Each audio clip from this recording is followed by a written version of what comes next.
Good morning. It's so great to see so many of you here today and to have even more joining us remotely around the world. We've closed all of the retail stores in the world right now, and they are all with us as well.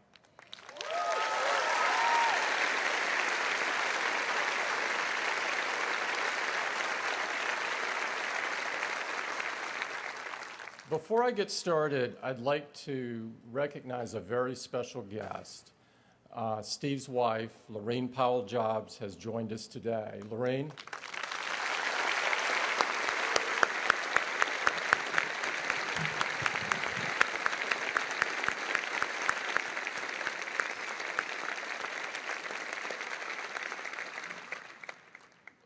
Lorraine not only brought Steve great strength, but all of us as well.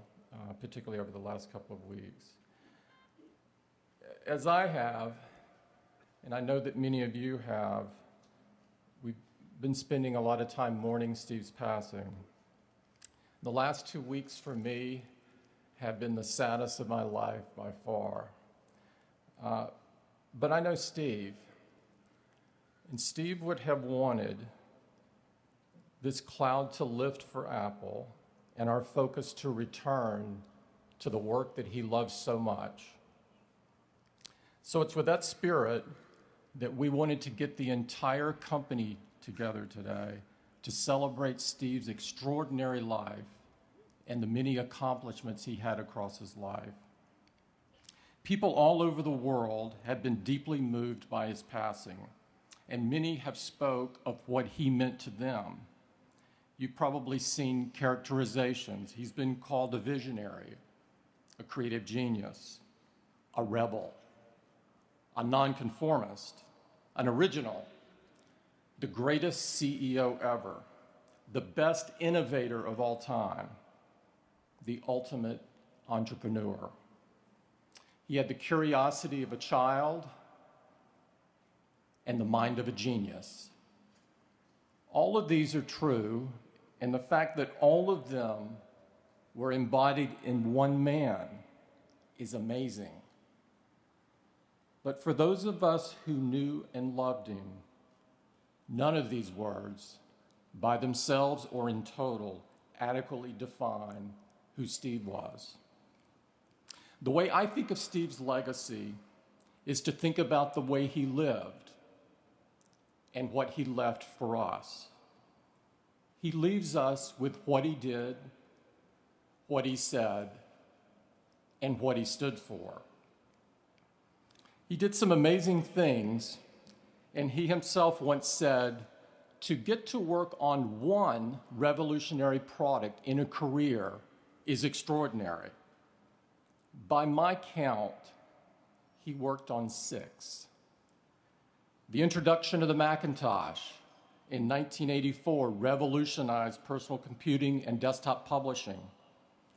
And the ad that ran during the Super Bowl to launch the product set a benchmark for advertising that is still widely held today as the best ad of all time. With iPod and iTunes, Steve reminded all of us of our love for music, changed the way the world listens to music, and along the way, changed the entire music industry. The iPhone revolutionized the mobile phone industry and redefined what a smartphone should be. The iPhone would become the best-selling smartphone in the world, and many people around the world today can't imagine their lives without it. And just last year, with the introduction of the iPad, Apple jump-started an entirely new product category that no one thought they needed, and now no one can live without. And along the way, he created the best animation studio called Pixar and taught us that cartoons weren't just for kids. And if that wasn't enough, he initiated a retail strategy for Apple that would set a benchmark for all retailers around the world to strive for. Throughout his life, he he said truly profound things that have provided me and so many others a guiding light. He said, simple can be harder than complex. You have to work hard to get your thinking clean to make it simple. But it's worth it in the end because once you get there, you can move mountains. He said, technology alone is not enough. It's technology married with liberal arts, married with the humanities, that yields us the result that makes our hearts sing. He said, if you do something and it turns out pretty good, then you should just do something else wonderful, not dwell on it for too long. Just figure out what's next. And finally, he said, my model for business is the Beatles. They were four guys who kept each other's kind of negative tendencies in check. They balanced each other, and the total was greater than the sum of the parts. That's how I see business. Great things in business are never done by one person. They're done by a team of people. I personally admire Steve, not most for what he did or what he said, but for what he stood for.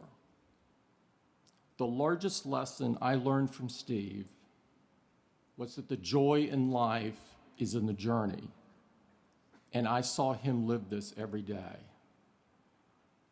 Steve never followed the herd. He thought deeply about almost everything and was the most unconventional thinker I have ever known. He always did what he thought was right, not what was easy. He never accepted the merely good. He would only accept great, insanely great.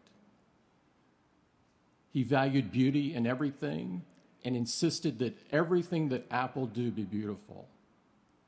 He believed the future does not belong to those who are content with today and pushed himself incredibly hard and those around him to achieve more. This is the way he lived, and these are the things he leaves us: what he did, what he said, and what he stood for. But there is one more thing he leaves us. He leaves us with each other, because without him, Apple would have died in the late 90s, and the vast majority of us would have never met. Other than his family, Apple would be his finest creation. He thought about Apple until his last day.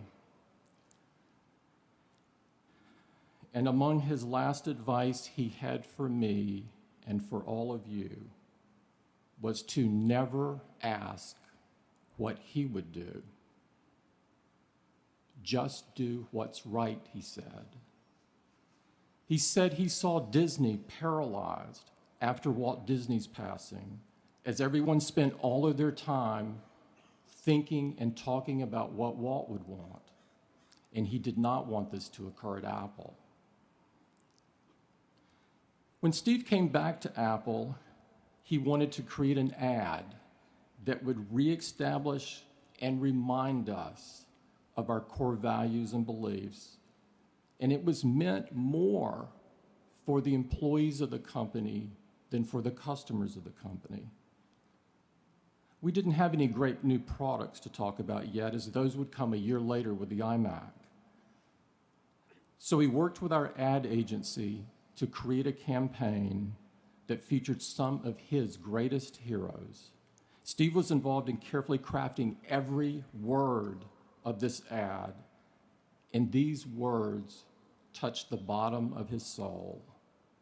The version that we all watched on TV was read by Richard Dreyfuss, but what you may not know is that Steve also read a version but chose not to run that version because he did not want it to be about him. He wanted it to be about Apple. I personally heard this version for the first time after he passed away and was very deeply moved by it. And I would like to play the audio of The Crazy Ones as read by Steve so you can hear the words he wrote and in his voice.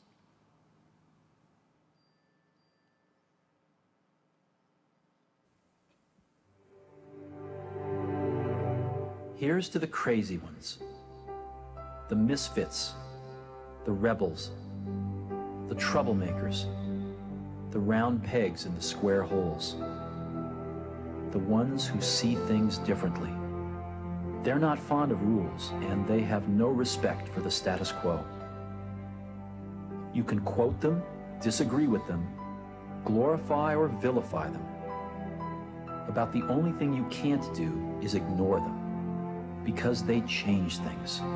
They push the human race forward. While some may see them as the crazy ones, we see genius. Because the people who are crazy enough to think they can change the world are the ones who do.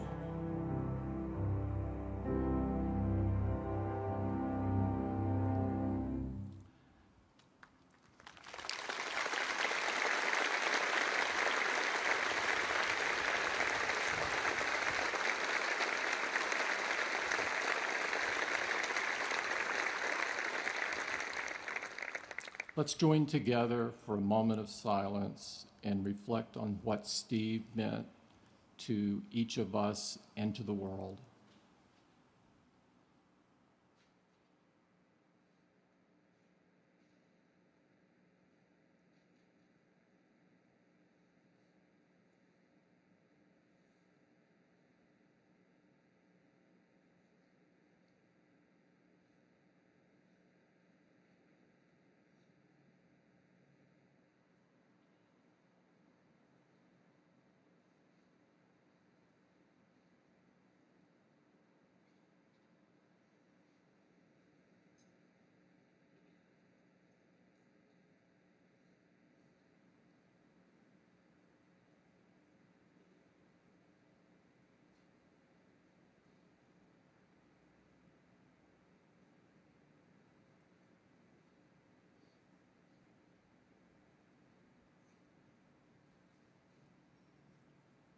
Thank you. You know, looking out at everyone, Steve would have loved this. I can tell you that. I'd now like to introduce the next speaker. Bill Campbell was a longtime executive of Apple. Many of you know Bill. He's been a member of our board of directors since 1997, since Steve returned, and he is a very dear friend of Steve's. He is someone Steve often reached out to for advice and counsel, and his contributions to Apple and to the many individuals in Apple have been countless. He is fondly known as the coach, from both his days at Columbia as head football coach, his tireless efforts supporting local sporting teams, and his unselfish mentoring of so many of Silicon Valley's executives. We are thrilled that he's with us today. Bill?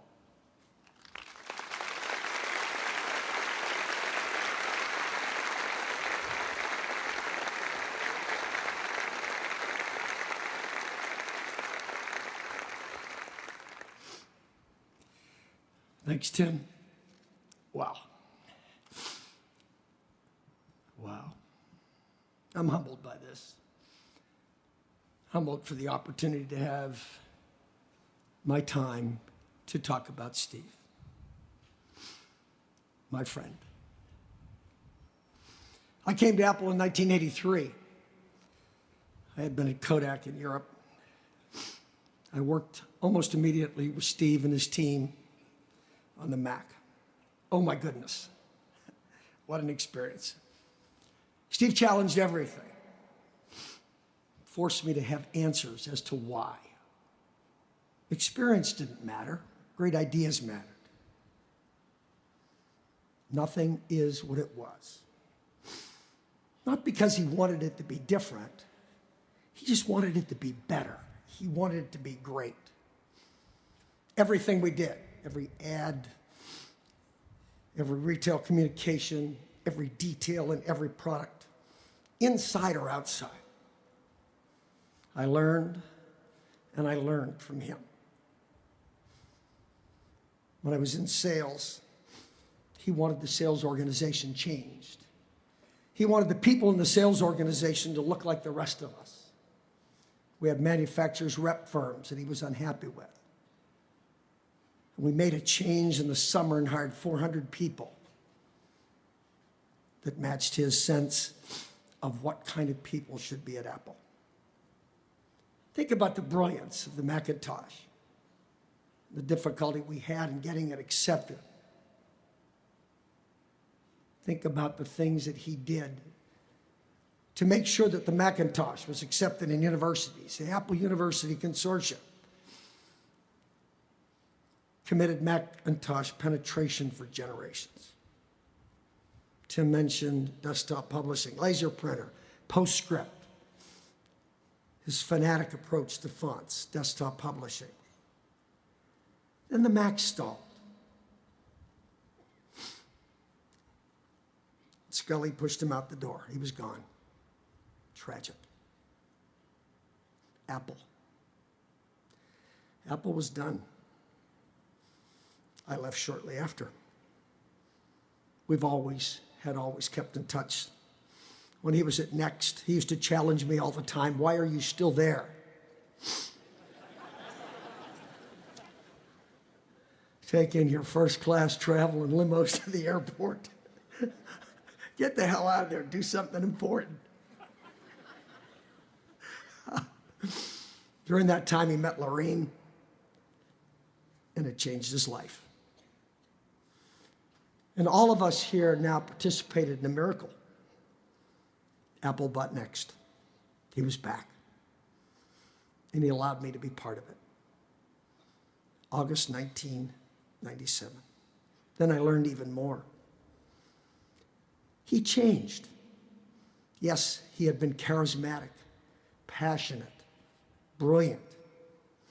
But I watched him become a great manager, and I learned from that. Detailed in everything.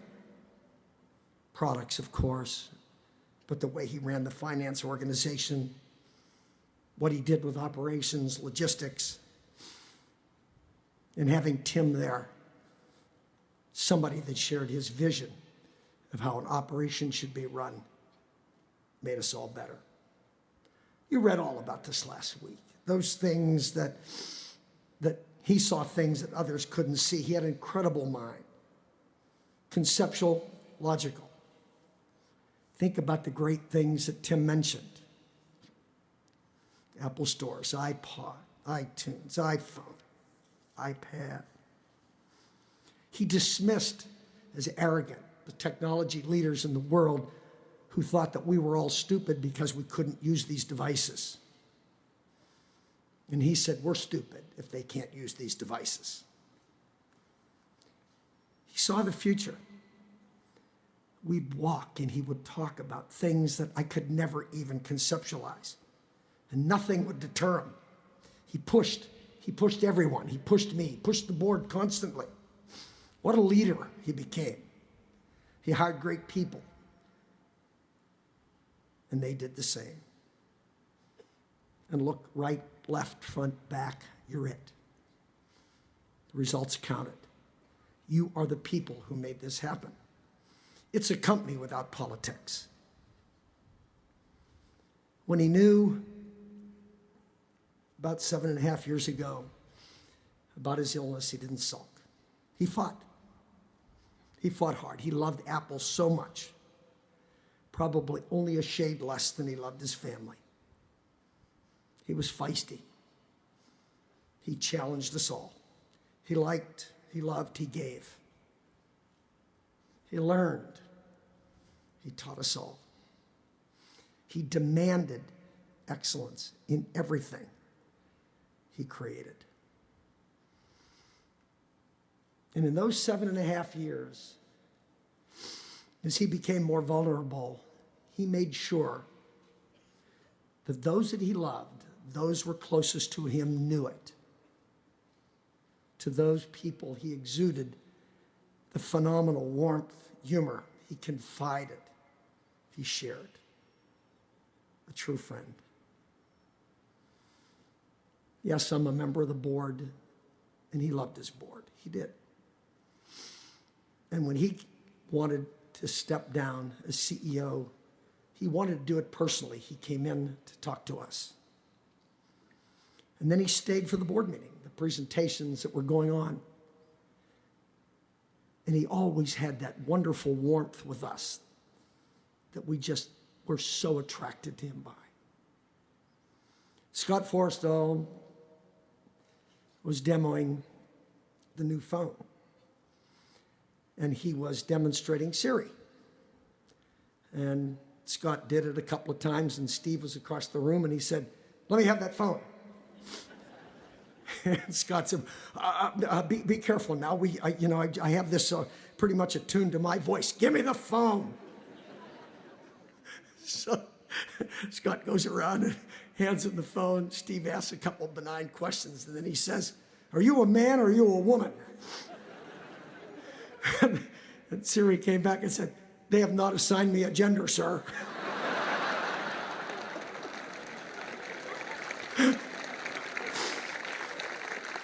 He loved all of us that had anything to do with Apple.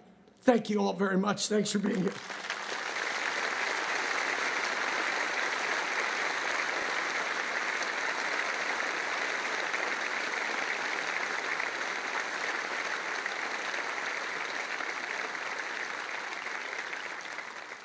Thank you, Bill. That story on Siri is true. I witnessed that, by the way. That is not a made-up story. We are blessed today to have two really special musical guests to pay tribute to Steve. Our first is someone who Steve fell in love with her voice and her music even before she won 10 Grammy Awards and sold 40 million albums. We are so lucky she took time today to spend time with us and honor Steve. Please join me in welcoming our friend, Nora Jones.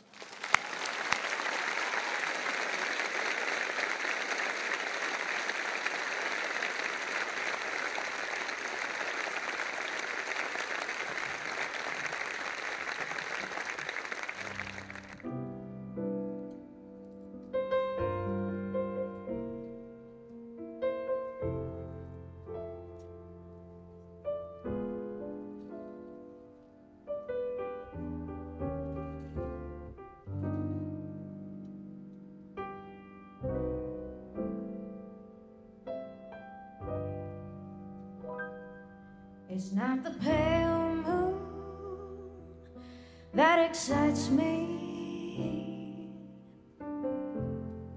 that thrills and delights me.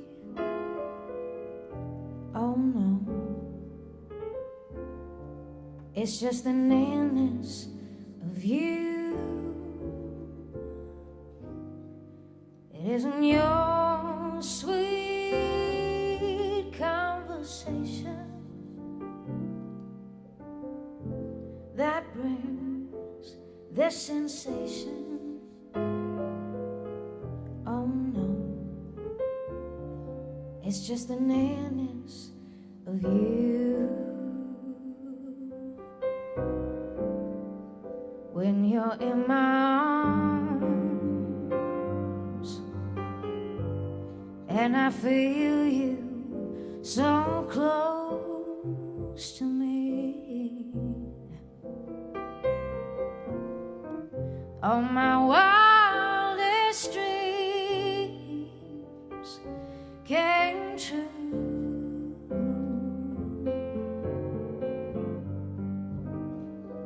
I need no soft lights to enchant me. If you will only grant me the right ever so tired, and I feel in the night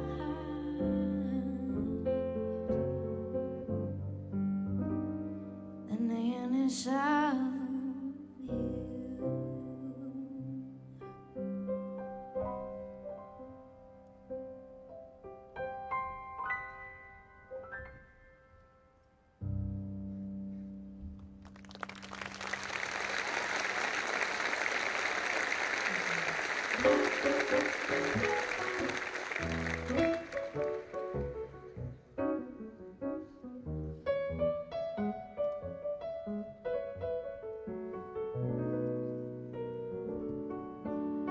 If I were a painter, I would paint my memory.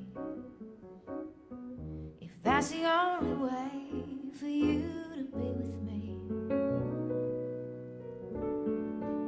we'd be there together, just like we used to be. Underneath the swirling skies for all to see. And I'm dreaming of a place where I could see her face. And I think my brush would take me there, but only if I were a painter and could paint a memory. I'd climb inside the swirling skies to be with you.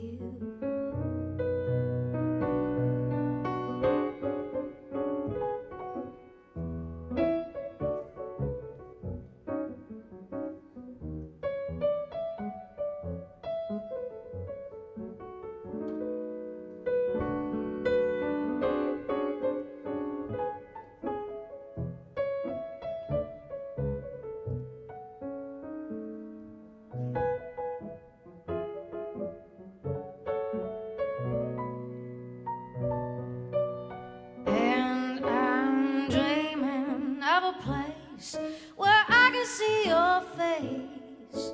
And I think my brush would take me there, but only if I were a painter and could paint a memory. I'd climb inside the swirling skies to be with you.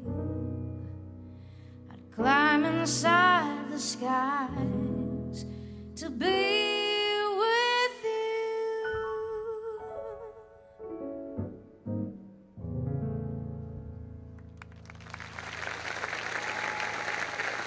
Thank you.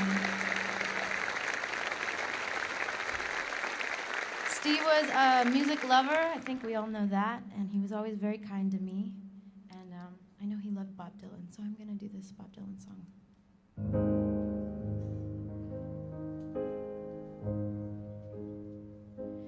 May God bless and keep you always. May your wishes all come true. May you always do for others and let others do for you.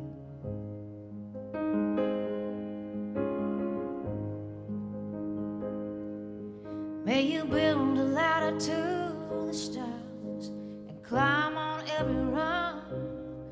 May you stay forever young.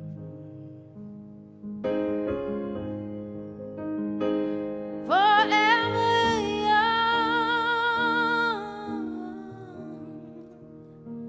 Forever young. May you stay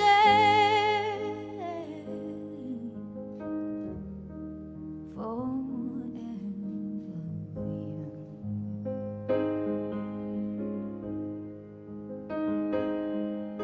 May you grow up to be righteous. May you grow up to be true. May you always know the truth and see the light surrounding you. May you always be courageous, stand upright and be strong. May you stay forever young.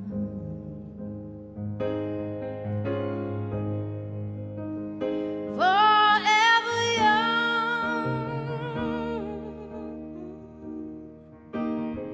Forever young.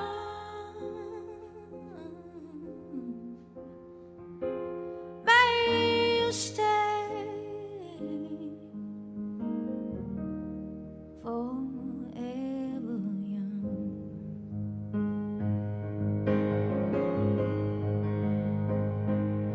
May your hands always be busy, may your feet always be swift, may you have a strong foundation when the winds of change shift.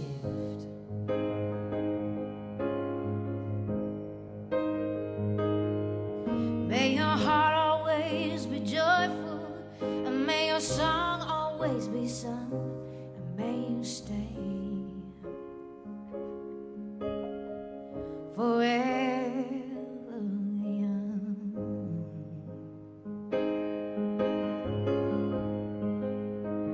Forever young.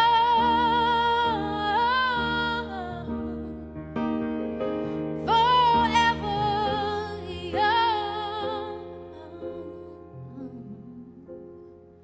May you stay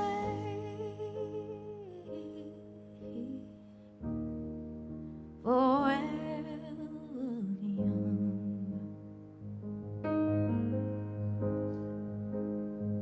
May you stay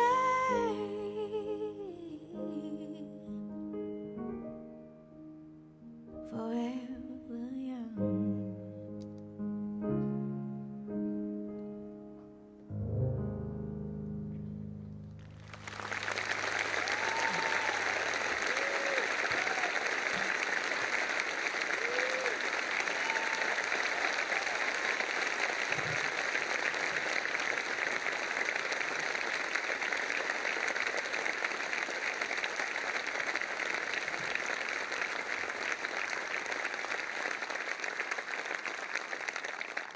She's fantastic, isn't she?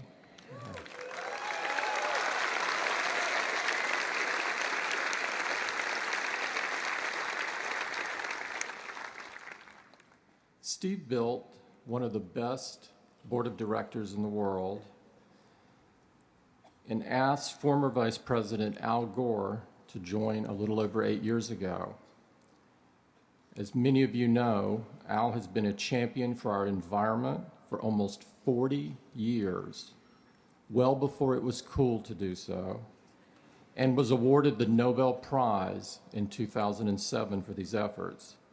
He's been a very important advisor to Apple and a very good friend to the Jobs family. Please welcome former Vice President of the United States, Al Gore.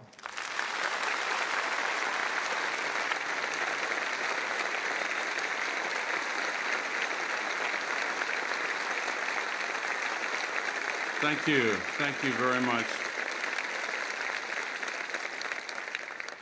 Thank you very much, Tim, and to all of you. It is a beautiful sight from up here to see all of you in this beautiful space on this beautiful day.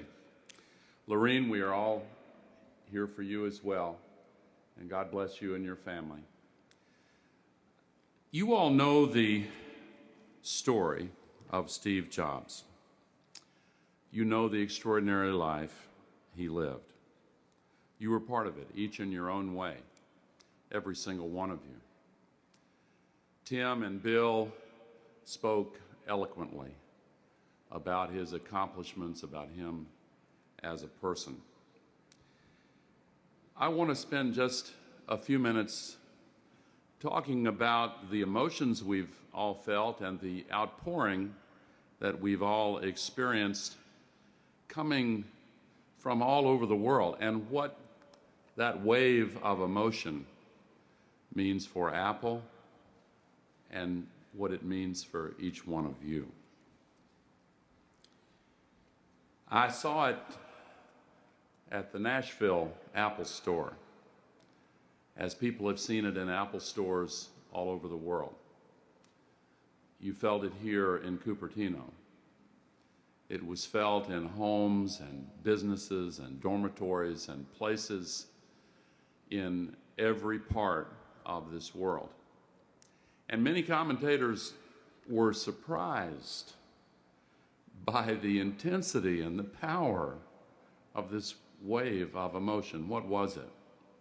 Grief, yes. Respect, honor. But I think that at its core, there was something truly unexpected. And I think it was truly love. One technology writer, Jonathan Weber, wrote this: "In any competition for the most effective and influential businessman of our era, Jobs wins hands down. No one else is even close." But he went on to write, he did something more cosmic than any of that. Jobs has proven to be the one and only person in the world who can create technology products that people love. And love is actually the right word. Speaking of love in the context of technology is tricky, because the technology doesn't love us. One of my closest friends has a girlfriend who asked Siri just the other day, "Siri, do you love me?" And Siri responded, "I respect you."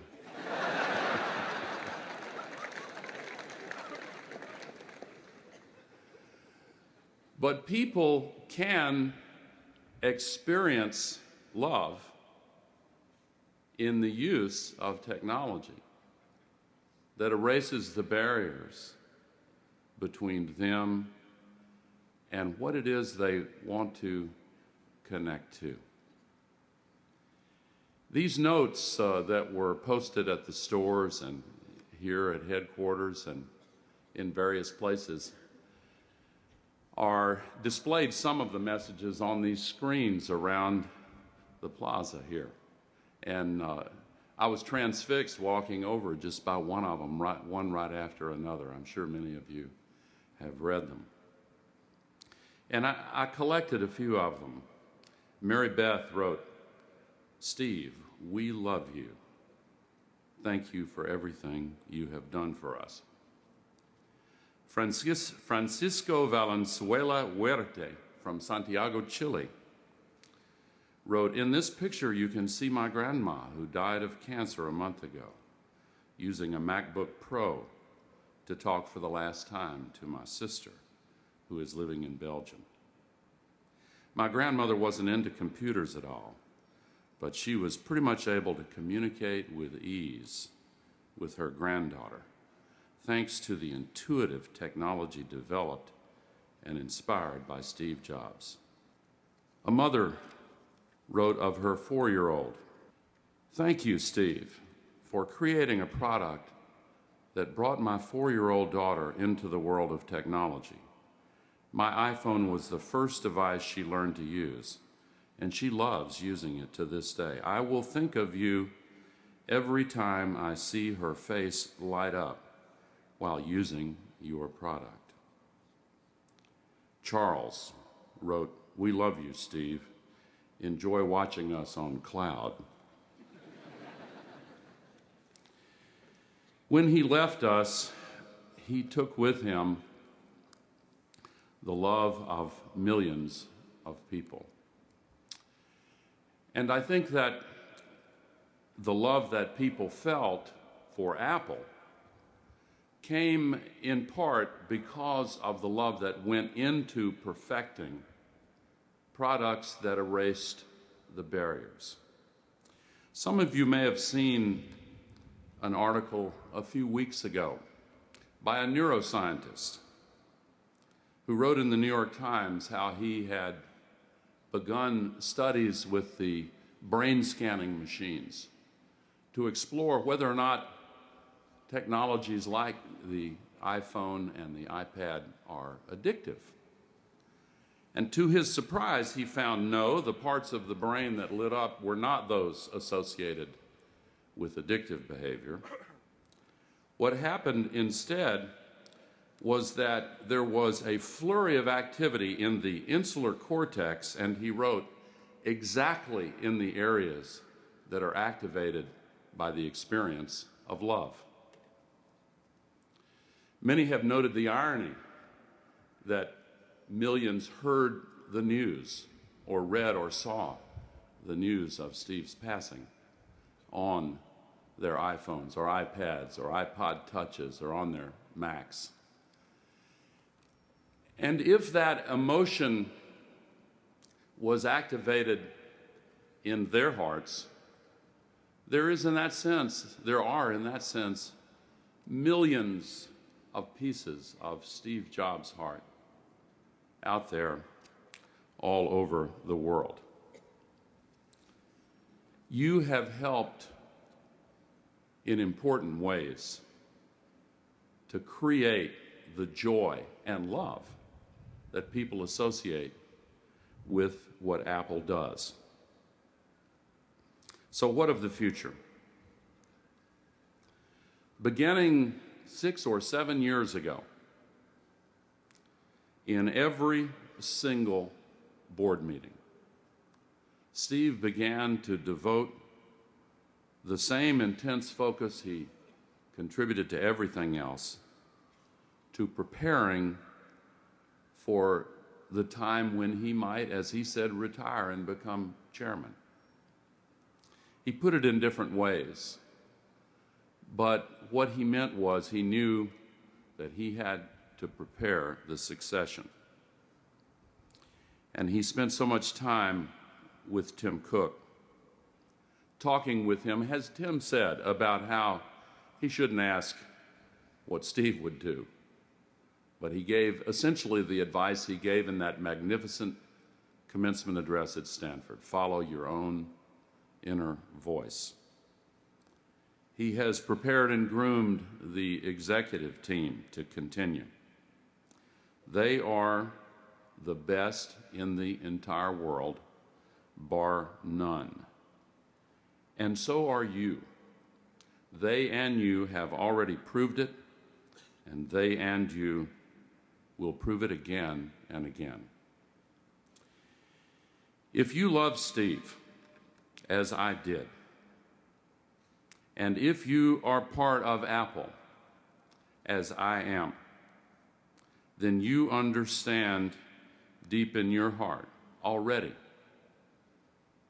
what you must become, as Steve also put it.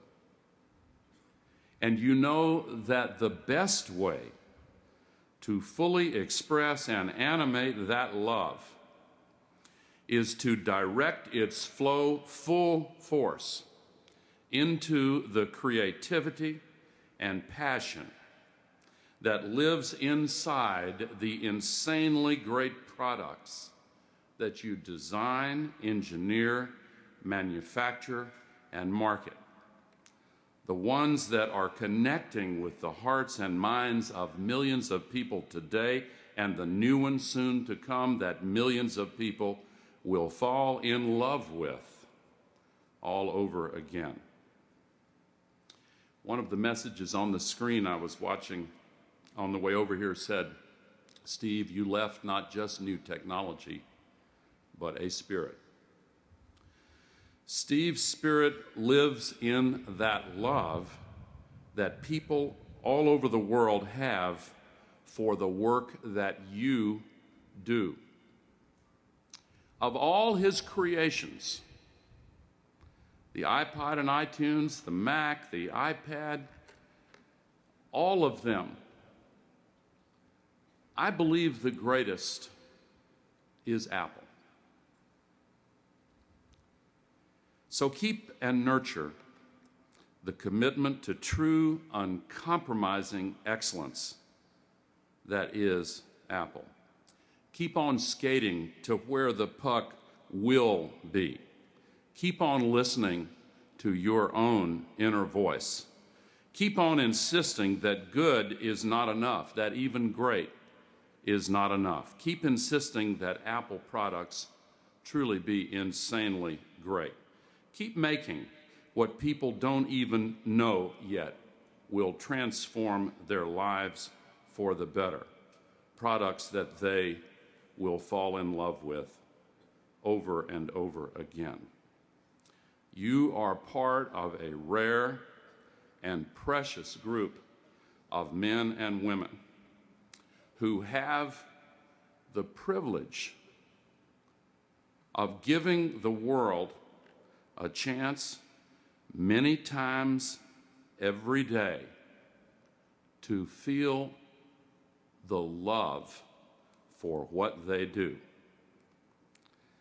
Tim mentioned that the Beatles were the business model for Steve, so I want to end with a quote that I heard in a new way.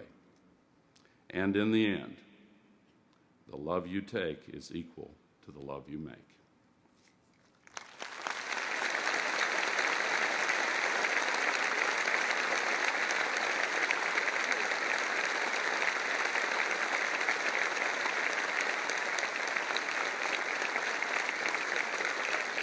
Thanks, Al. Johnny Ive, who really needs no introduction in front of this group, our Senior Vice President of Design, and Steve shared a very special relationship, both personally and professionally. They were very close friends, and many of you probably saw them having lunch together in Cafe Max, talking about the latest product ideas. Johnny's been with Apple for almost 20 years, leading the best design team on the planet, and has contributed to our most innovative products. Johnny has some things he'd like to share with you today. Johnny?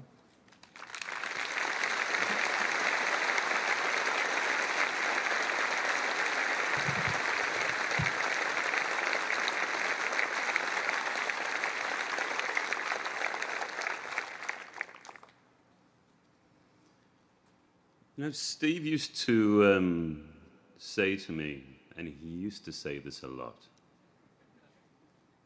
"Hey, Johnny, here's a dopey idea." And sometimes they were. Really dopey. Sometimes they were truly dreadful. But sometimes they took the air from the room and they left us both completely silent. Bold, crazy, magnificent ideas, or quiet, simple ones, which in their subtlety, their detail, they were utterly profound.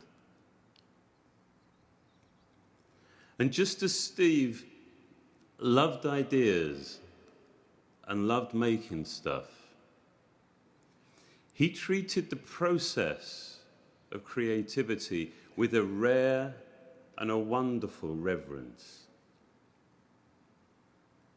You see, I think he, better than anyone, understood that while ideas ultimately can be so powerful, they begin as fragile, barely formed thoughts, so easily missed, so easily compromised, so easily just squished. You know, I loved the way that he listened so intently. I loved his perception, his remarkable sensitivity, and his surgically precise opinion. I really believe there was a beauty in how singular, how keen his insight was, even though sometimes it could sting. As I'm sure many of you know, Steve didn't confine his sense of excellence to making products. You know, when we traveled together, we would check in, and I'd go up to my room, and I'd leave my bags very neatly by the door, and I wouldn't unpack.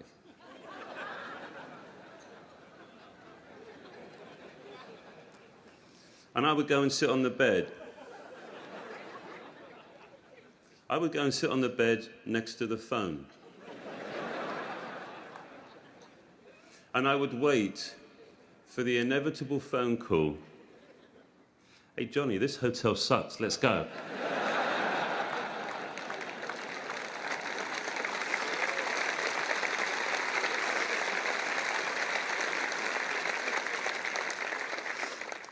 He used to joke that the lunatics had taken over the asylum as we shared a giddy excitement, spending months and months working on a part of a product that nobody would ever see. Well, not with their eyes. But we did it because we really believed that it was right, because we cared.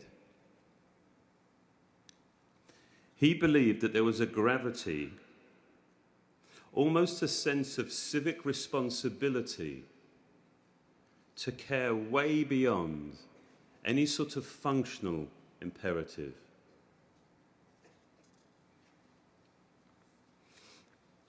Now, while the work hopefully appeared inevitable, appeared simple and easy, it really cost. It cost us all, didn't it? But you know what? It cost him most. He cared the most. He worried the most deeply. He constantly questioned, is this good enough? Is this right? And despite all his successes, all his achievements, he never presumed, he never assumed that we would get there in the end. When the ideas didn't come, and when the prototypes failed, it was with great intent, with faith, he decided to believe we would eventually make something great.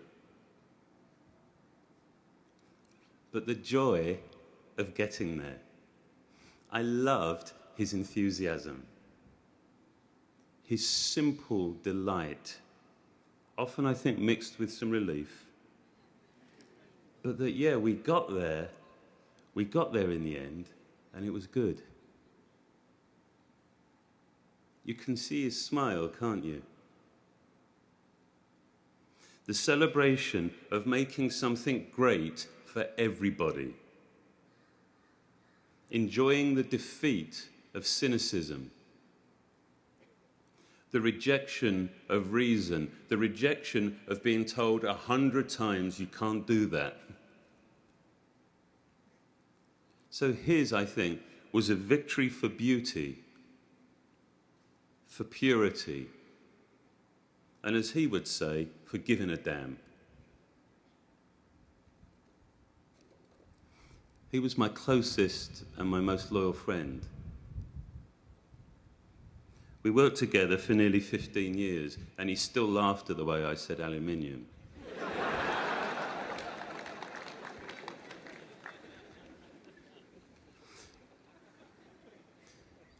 For the past 2 weeks, I think we've all been struggling to find ways to say goodbye. This morning, I simply want to end by saying thank you, Steve.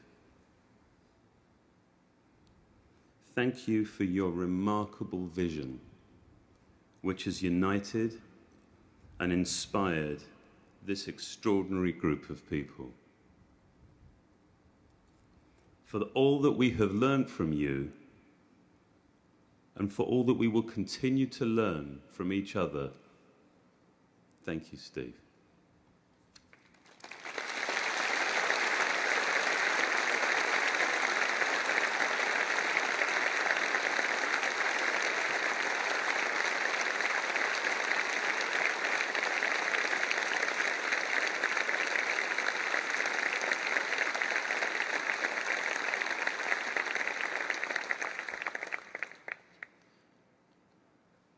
we wanted to make this day very special for the whole Apple family, to honor and to remember Steve.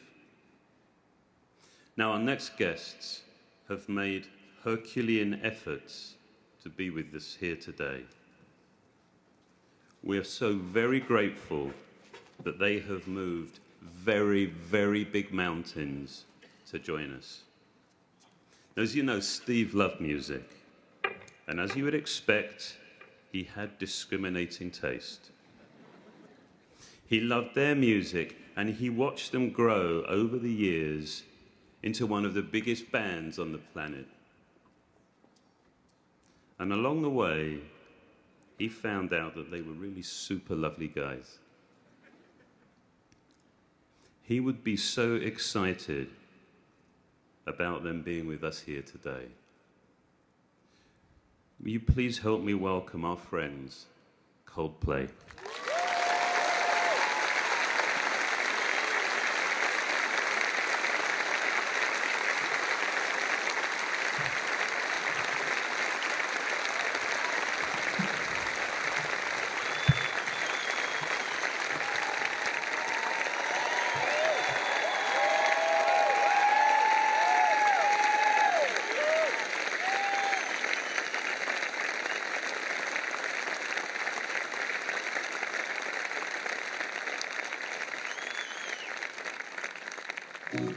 Thank you so much, everybody. What a treat to be here.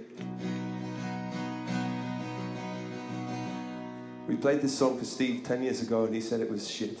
He said we'd never make it.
that you do.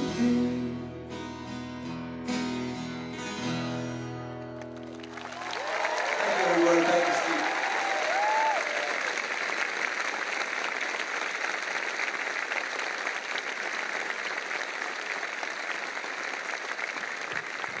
Thank you. Well, a few years ago, we came to San Francisco for the first time, and my laptop was broken.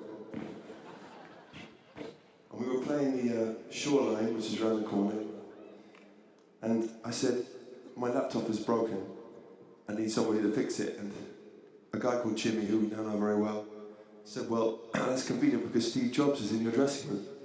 So I said to him, listen, I've got a point to pick with you. My G, whatever it was, is bust. And he simply turned the power switch, and it was fixed. And he charged me $3,000. So he was a businessman at heart, but a lovely fellow. And anyway, to return the favour, he also let us do an iTunes commercial, which most of you helped us do. And we're going to play the song from that now. Please, take it away.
Thank you so much, everybody.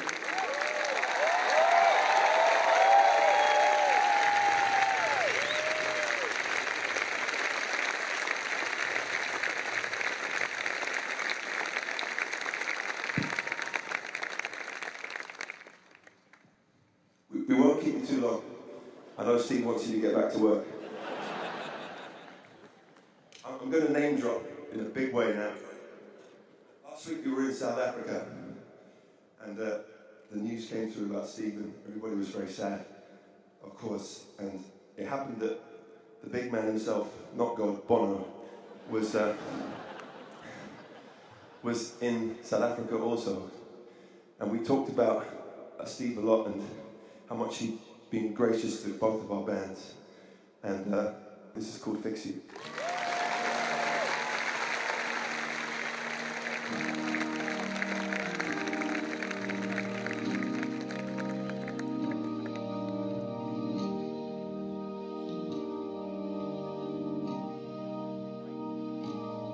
When you try your best but you don't succeed,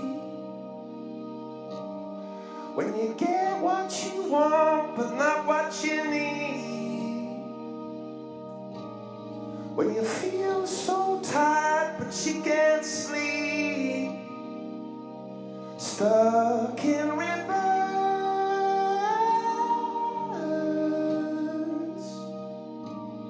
when the tears come streaming down your face,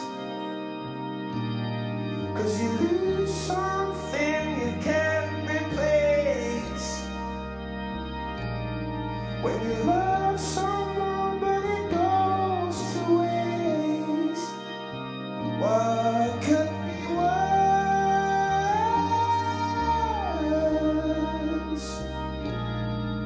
Oh, the lights will guide you home and rewrite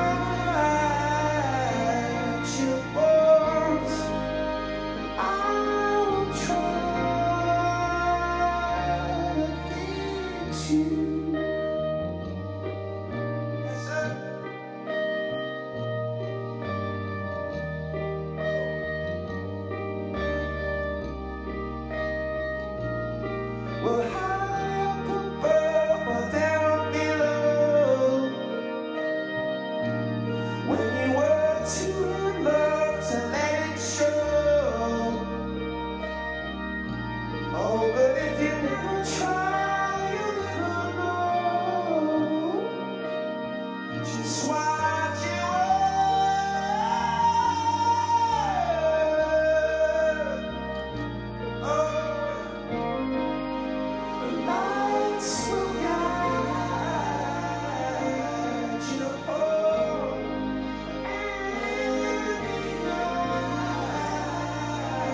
will guide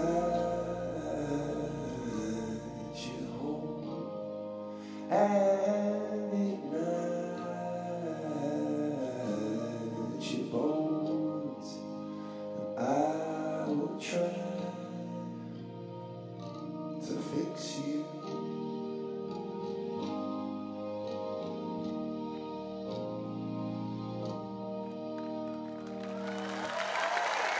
Thank you, everybody. Would you like us to go, or should we just do one more, a happy one?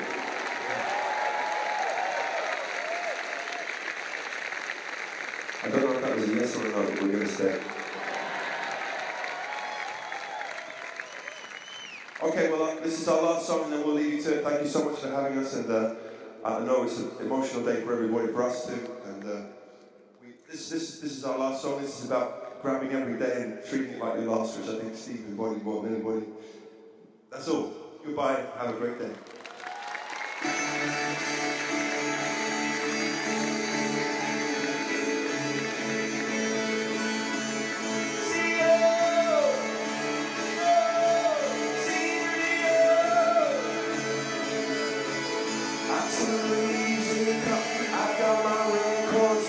Shut the world outside until the lights come on. Maybe the streets are alive, maybe the trees are gone, but I feel my heart start beating to my favorite song. And all the kids they dance, all the kids all night until Monday morning seems another life. I turn the music up, I'm on a roll this time, and heaven is inside.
Thank you, Coldplay.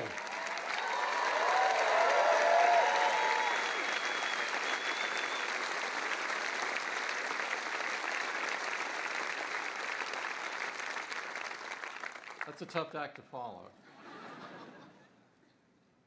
Steve made our world a better place, and he left his fingerprints all over society, all over the world. He also leaves behind a company that only he could have built, and a spirit that will be the foundation of this company forever. There's no words in the Webster that will express the sadness or our gratitude for the opportunity to have worked with the world's best genius. Steve, we will miss you forever, and we will honor you and your memory by dedicating ourselves to doing the work that you love so much. I am so glad that we could get everyone in the company together today for this very important day. Steve would have loved it. It would have been important to him. It's very important to the leadership team, and I know that it's very important to you. Before we close, I'd like to really thank Katie and her team for pulling off an incredible event. And Phil and Hiroki's team, and Eddie's team for getting this incredible entertainment, and Johnny and the love that he put into the event, and Johnny, Al, and Bill for speaking.